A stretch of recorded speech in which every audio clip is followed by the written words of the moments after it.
A new study shows that trans populations doubled in 5 years and is now more than 5 million. A new survey shows roughly 1.6% of American adults are now transgender or non-binary. That number is higher still among young adults, with 5% of people under 30 now identifying their gender as different from the one assigned to them at birth. The growing visibility of transgender and non-binary people comes amid rising societal acceptance and new efforts to count the populations. One landmark study found 1.2 million non-binary people in the 18 to 60 age range. Of that total, 3/4 were under 30, which suggests Generation Z has explored gender identity to the extent that older Americans have not. Kay Simon, 28, an assistant professor at the University of Minnesota who studies the experiences of queer youth and their families, says, quote, "We have a world in which we are finally counting these groups. You can't identify as something if you don't know what the word is," end quote. A 2022 report from the Williams Institute, a research center at the University of California, Los Angeles, estimates that 1.3% of adults aged 18 to 24 and 1.4% of 13 to 17-year-olds are transgender, with a gender identity different than the one assigned at birth. Teens and young adults are much more likely to be transgender than older adults. I think the survey is a very encouraging sign. I think people are finally coming out of their shell and proudly declaring who they are, and that's encouraging. On the other hand, that means that the reactionary forces that are coming against us are now getting stronger than ever. People without education, without exposure, they, these people, some of them are not knowledgeable of LGBT, the T in the LGBT, because they're unfamiliar.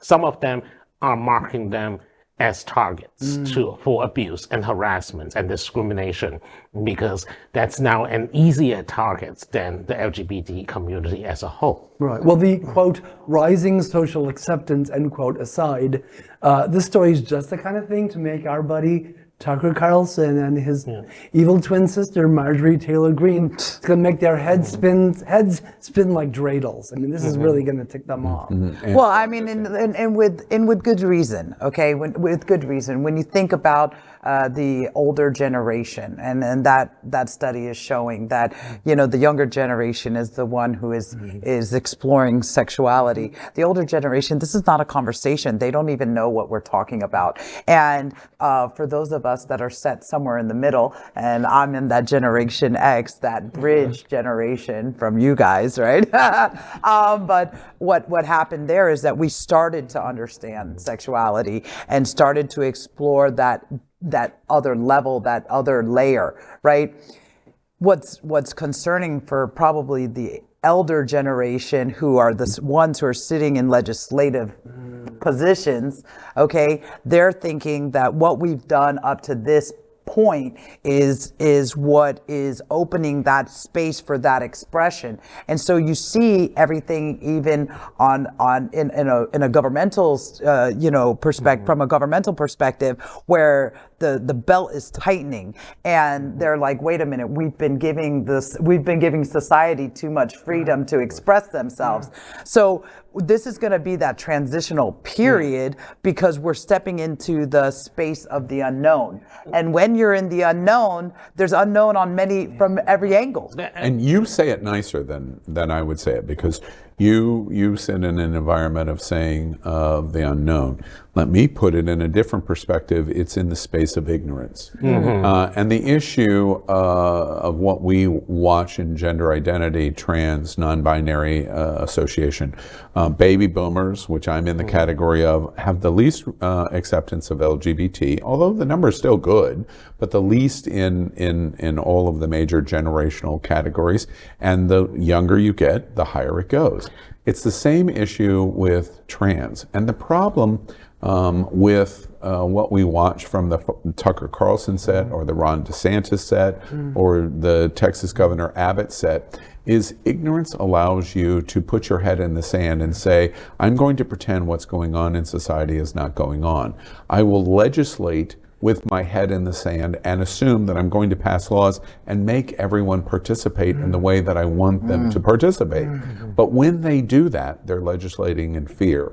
And ultimately, they're like the little Dutch boy. They can put their finger in the dike, but they can't do it forever. And sooner or later, there's going to be a break and the flood walls are going to happen. That's what we're watching. That's what this study reflects.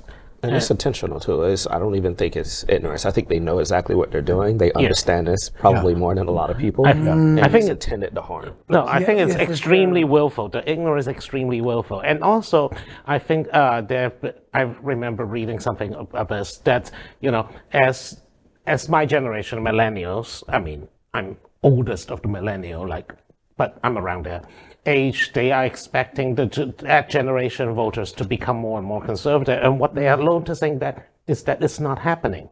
The culture war the culture war that is waged against LGBTQ people are not going to entice the millennials from voting conservative. They're actually increasingly sticking to what they're growing up with, which is liberal acceptance. And at the end of the day, I think we've learned from the midterm elections, the Republicans' great disappointment. They took the House, but there's great disappointment in the Republican circles and at Fox News. There's great disappointment. And I think we watched two parallel paths over the last 2 years. The natural reaction that flows out of Donald Trump and his loss, and what's happened over the last 2 years is linked together. The issue of woke thinking, which is phrased in whichever positive or negative way that you want to use it, and LGBTQ rights, and very specifically trans rights, they're all interrelated. And frankly, women's decision-making of their own health care, it's all interrelated. They're all intersectional. And it's a reflection of older white men trying to desperately hold on to a world that they feel is falling apart. It's slipping through their fingers, as opposed to going, no, it isn't. It's just, this has always been here. Black issues have always been here. Women's issues have always been here. LGBT issues have always been here. And there's always been trans people. And the quicker that we can get into conversations where we can accept that and talk about how we can be better with those facts, the better we're going to be. Or you can be Ron DeSantis and Governor Abbott. And whether it's civil rights for people of color, or women's reproductive rights, or LGBT or trans rights, it's really all the same thing. And that's the reason why they're going to lose. Because at the end of the day, you might be able to continue to hold my demographic of baby boomers, but you cannot hold millennials. And you for sure cannot hold Gen Zers. There's no way you're going to. It's not going to happen, exactly. So the study is reflective of it. It means that it's going to get worse because older white men are going to get more and more scared, and they're going to fight harder and harder. And then eventually they're going to age out, as it's called. Right. I said it nicer. I'm living forever, Greg. Just living forever. LGBTQ plus news is vital for our community and for the broader world as a whole. We have enough enemies at Fox News. Tucker, Sean, and Laura are loud. We need passionate allies. Happening Out Television Network, Queer News Tonight, and It's Happening Out are literally out of the closet and into the headlines. Our community needs your support. Like this broadcast and subscribe now to ensure the growth of the entire LGBTQ plus community.